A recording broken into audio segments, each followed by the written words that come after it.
Beth, I'm going to turn it over to you. Why don't you give us examples of the tried and true institutions that have become networked, and also of an institution or two that started out as networking. Okay.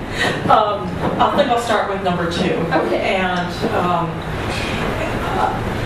first of all, I want to thank Demos also for inviting me. It's great to have this forum, and it's great to see so many colleagues in the field here who've also grappled and talked about these issues, and I hope to hear their voices. So, an organization that was born a network nonprofit.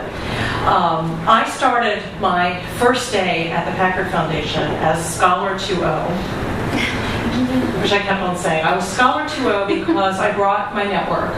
I wasn't going to sit in an office with green paint over the windows and just write and not talk to anybody.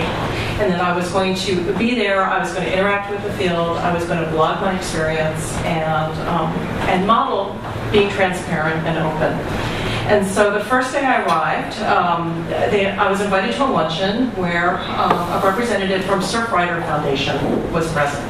The Surfrider Foundation is a grassroots network of surfers, literally around the world, who are passionate about saving the beaches and saving the ocean.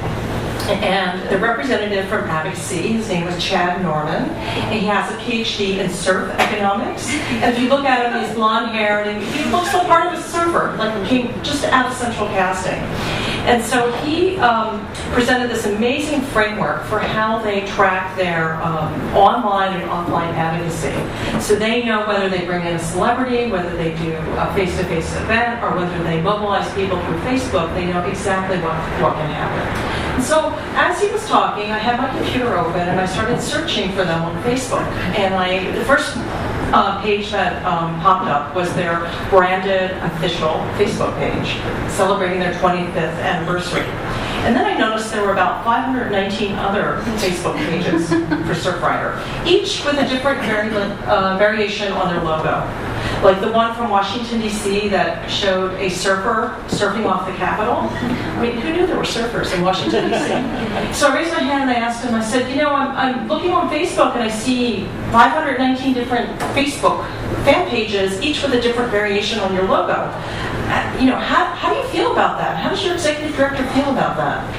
And he looked at me and he said, well, our legal department doesn't like it too much. But when we need to mobilize signatures on a beach petition, we can get 30,000 signatures in 24 hours. So who cares what they do with the logo? But other organizations, it takes them a while to come to that attitude, many years. And one of my favorite examples is the Red Cross, which is an early adopter of social media, was out there after Hurricane Katrina. 2004, 2005? 2005, right? Yeah. And they knew that, people weren't saying very nice things about the Red Cross. Think back. And so they hired a young woman named Wendy Harmon to go to war with bloggers. That was before Twitter. And so, and she tells it, she said the fear in the organization was just palpable.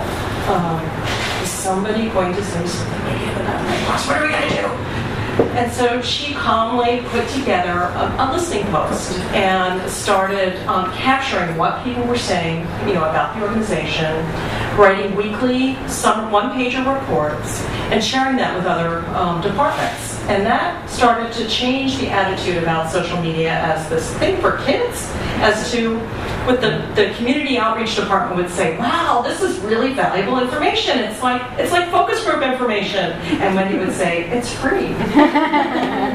Because bloggers were writing about their blood-giving experience down to the cookie and whether it was fresh or not. So she was reaching out, leaving comments on blogs, turning people's impression of the Red Cross around. So fast forward a couple of years in the age of Twitter. And so they were early adopters on Twitter. Everyone knows what Twitter is. And so they're there on their smartphones, not all day. They're good. They're 15 minutes a day. And they're scanning what people are saying on Twitter. And about a year ago, when the swine flu epidemic broke, back April, I think, 2009, there were all kinds of rumors on Twitter saying that if you ate bacon, you could get swine flu. So Wendy and her colleagues were kicked into high gear and were actually pointing people on Twitter to the correct information. So they realized also at that point that, the social media was sort of siloed in their communications department, and if they really wanted to have impact, they needed to have it scale within the organization. So they embarked upon a writing of a social media policy and handbook. And it took 9 months, but now it's in place. And the idea is that it's there to empower their stakeholders, their volunteers and affiliates, so they can do their mission efficiently, so they can spread the word about the Red Cross. And my favorite story about this is I looked up on their blog, and you can see that they have maybe about 75 of their affiliates are on Twitter. So they have this extensive kind of information network there. And if you go and read the comments, you'll see people saying, how come my local Red Cross isn't on Twitter? So the audience is becoming to expect it. So all of this was in place on January 11th, the day before the Haiti earthquake. They had a robust and agile listening system. They had a policy in place. They had a rule book, and they had staff that they were training. Wendy was going from department to department, training people who were not in communications how to use Twitter. So the earthquake happened. And some of the people that she had trained, 200 disaster relief workers, were on the ground using Twitter. She was in the headquarters of Red Cross when President Obama and the First Lady came to visit, and he came by her desk, and Wendy tells it, she worked up the courage to say, would you like to send a tweet? And he said, I've never sent a tweet before. He knew what it was, but he had never actually hit the update button. So he came by her desk and he hit the update button, and the press went wild. What did he say? What did he say? So and of course we all know how much money they raised through text fundraising. So this has been a 5-year story of a traditional fortress-like organization becoming more networked. That makes me want to ask, they also, about the same time, shortly after Katrina, went through kind of a leadership transition, right? And how much of to what extent does the embrace that an organization makes of social media depend on a leadership that's willing to let somebody do something weird to the Red Cross logo?